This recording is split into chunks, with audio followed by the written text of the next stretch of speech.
साथियों, क्या होगा मंजिल पर, आपको पढ़कर सुनाते हैं पुस्तक अंतर जगत की यात्रा का ज्ञान विज्ञान भाग 1। लेखक डॉक्टर प्रणव पांड्या। पृष्ठ 23। पिछले 2 वीडियो के क्रम में सुनेंगे तब मजा आएगी। यह जिज्ञासा का अंकुरण सहज है कि चित्त वृत्तियों का निरोध करने वाले योगी की क्या भाव दशा होती है। इसका समाधान करते हुए महर्षि तीसरा सूत्र प्रकट करते हैं। यह तीसरा सूत्र है तदा दृष्टु स्वरूपे अवस्थाना। 1/3 इस सूत्र का शब्दार्थ कुछ यूं होगा, तदा यानी कि तब वृत्तियों का निरोध होने पर, तब का मतलब वृत्तियों का निरोध होने पर, दृष्टु दृष्टा की, स्वरूपे स्वरूप में, अवस्थानम अवस्थित यानी कि होती है। मित्रों, यह योगी की भाव दशा है। चित्त वृत्ति निरोध की योग साधना का सुफल है, किसी भी योग साधक की साधना का लक्ष्य है। महर्षि पतंजलि विश्व भर के मानव इतिहास में सर्वाधिक अनूठे व्यक्तित्व हैं। उन्हें मानव चेतना का सम्यक ज्ञान है। उनको मनुष्य की कमियों, कमजोरियों, अच्छाइयों व विशेषताओं के बारे में भली प्रकार पता है। उन्हें मानव चेतना की सीमाएं मालूम है तो संभावनाएं भी ज्ञात हैं। योग सूत्रकार महर्षि इस सच्चाई को अच्छी तरह जानते हैं कि गंतव्य पता हो तो ही चलने वाले के पांवों में गति आती है। उसके मन में हर पल उत्साह है, उमगता रहता है। लक्ष्य का स्वरूप स्पष्ट होने से ही पथ अर्थवान होता है, राहें गुणवान बनती हैं। मंजिल का ही पता ना हो, मंजिल का ही पता ना हो तो भला राही किधर जाएगा। उसके पांवों की सारी मेहनत मंजिल के अभाव में भटकन की थकन बनकर रह जाएगी। यही वजह है कि महर्षि योग साधक के सामने सबसे पहले उसका लक्ष्य स्पष्ट करते हैं, साधकों को बताते हैं कि तुम्हारा मकसद क्या है, तुम्हारी मंजिल कौन सी है, योग क्या है और योगी कैसा होता है। यह लक्ष्य ही तो साधना की दिशा है। योग साधक का प्रातव्य एवं गंतव्य है। पहले मंजिल का पता, फिर राह की बातें। महर्षि की यही नीति है। इसी कारण वह पहले समाधिपाद के सूत्रों का बयान करते हैं, बाद में साधनपाद के सूत्र बताते हैं। अन्य दोनों पादों का क्रम इनके बाद आता है। समाधिपाद के इस तीसरे सूत्र में महायोगी महर्षि बताते हैं, चित्त वृत्ति का निरोध हुआ यानी कि मन का शासन मिटा और तब साधक सिद्ध हो जाता है। वह योगी बनता है, दृष्टा बनता है, साक्षी भाव को उपलब्ध होता है। वह स्वयं में, अपने अस्तित्व के केंद्र में, अपनी आत्म चेतना में अवस्थित हो जाता है। यही बुद्धत्व का अनुभव है, योगियों का कैवल्य है। जीवन में समस्त प्रश्नों का समाधान करने वाली समाधि है, ज्ञानियों की चरम दशा है। विभिन्न साधनाओं के नाना पथ इसी एक लक्ष्य की ओर जाते हैं। योगीवर स्वामी विवेकानंद ने इसी गंतव्य पर पहुंचकर गाया था,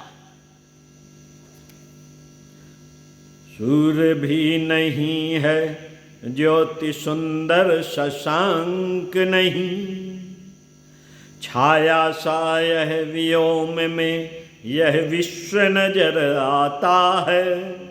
मनो आकाश अस्फुट भासमान विश्व वहाँ अहंकार स्रोत ही में तिरता डूब जाता है। धीरे धीरे छाया दल लय में समाया जब, धीरे धीरे छाया दल लय में समाया जब, धारा निज अहंकार मंद मत, धारा निज अहंकार मंद गति बहाता है। बंद वह धारा हुई शून्य से मिला है शून्य, आवंग मन सगोचरम वह जाने जो ज्ञाता है। मन के पार यही है बोध की स्थिति, यही है अपने स्वरूप में अवस्थित। इसी में स्थित होकर साधक दृष्टा बनता है, योगी बनता है। कर्म और जीवन का, भाव और विचारों का, देह प्राण मन सृष्टि और समस्त की समस्त हलचलों का साक्षी बनता है। परम पूज्य गुरुदेव के जीवन में इस सूत्र का जागरण अपने सद्गुरु से प्रथम मिलन में ही हो गया। वह जन्मों जन्मों की योग साधना से सिद्ध थे। महात्मा कबीर, समर्थ रामदास, श्री राम कृष्ण परमहंस के रूप में उन्होंने योग के सभी तत्वों का सम्यक बोध प्राप्त किया था। इस बार तो उन्हीं की भाषा में सिर्फ पिसे को पीसना था, कुटे को कूटना था, बने को बनाना था, यानी कि किए हुए का पुनरावलोकन करना था। सद्गुरु की कृपा की किरण उतरी, बस एक पल में हो गया। अपनी इस अनुभूति को गुरुदेव यदा कदा हंसते हुए बता देते थे। वह कहते, तुम लोग एक बार यदि बहुत अच्छी तरह से साइकिल चलाना सीख जाओ, तुम्हें खूब ढंग से साइकिल चलाना आ जाए, फिर तुम्हारी साइकिल यदि किसी तरह बदल जाए या बदल दी जाए तो नई साइकिल में किसी तरह की कठिनाई नहीं आती। बस थोड़ी सी देर बाद नई साइकिल भी पुरानी वाली की तरह अच्छे से चलने लगती है। गुरुदेव बताते थे, बस कुछ ऐसा ही मेरे साथ हुआ। अपने स्वरूप में स्थित तो सदा से थी, पिछले जन्मों से थी। इस नए शरीर में भी उसके लिए कोई खास कठिनाई नहीं हुई, लेकिन हम सब साधकगण इसे किस रीत से पाएं, इसके जवाब में वह एक बात कहा करते थे, सारा पर्दा मन का है। मन के इस पर्दे को हटा दो, फिर सब कुछ साफ नजर आने लगता है। दृष्टा भाव भी वही है, आत्मस्वरूप में स्थित भी वही है।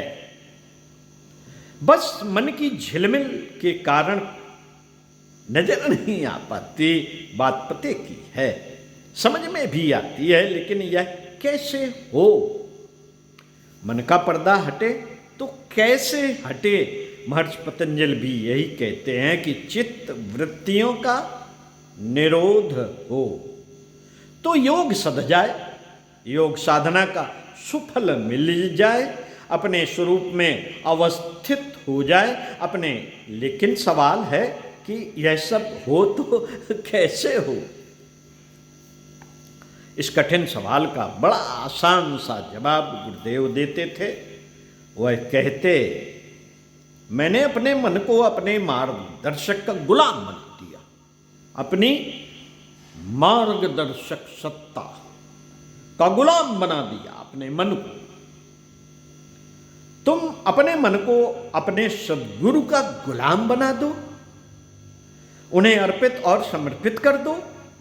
तुम ऐसा कर सके, इसकी एक ही कसौटी है कि अब तुम अपने लिए नहीं सोचोगे, न अतीत के लिए परेशान होगे, न वर्तमान के लिए विकल होगे, और न ही भविष्य की चिंता करोगे। तुम्हारे लिए जो कुछ जरूरी होगा वह सद्गुरु स्वयं करेंगे। तुम्हें बस अपने गुरु का यंत्र बनना है। तुम्हें बस अपने गुरु का यंत्र बनना है। इस संकल्प के कार्यक्रम में परिणत होते ही महर्षि पतंजलि के इस सूत्र का अर्थ प्रकट होने लगता है। चित्त की वृत्तियों का निरोध होने, मन का पर्दा हटने व स्वरूप में अवस्थित होने का सत्य अपने आप ही उजागर हो जाता है। इस सूत्र की साधना अंतर चेतना में कुछ इस तरह से स्वरित होती है।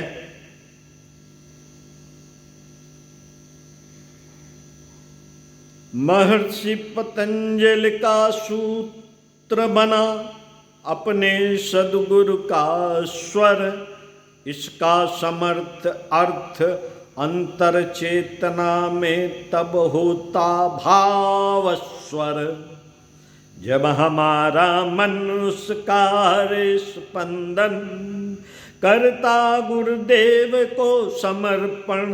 न बचती कोई कल्पना, न कामना न याचना, होती बस एक ही प्रार्थना।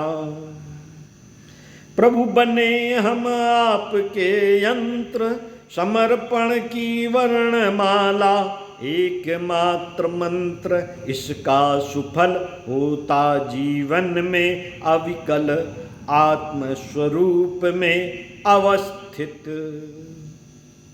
तब बनती जीवन स्थित। समर्पण हुआ, इसका मतलब यही है कि अब मन सद्गुरु के चिंतन एवं उनके कार्यों में संलग्न हो गया।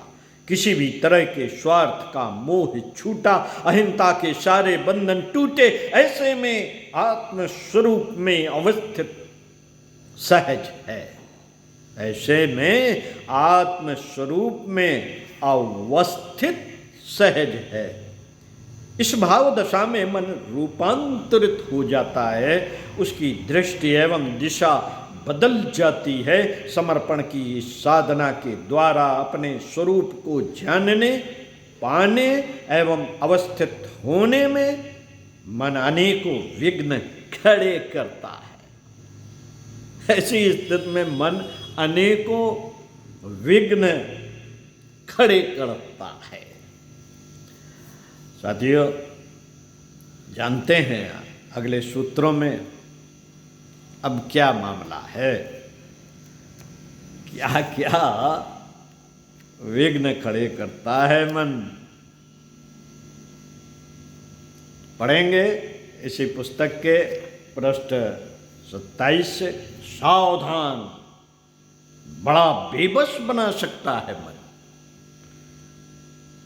मिलते हैं अगले वीडियो में इसी पुस्तक के साथ। ओम शांति।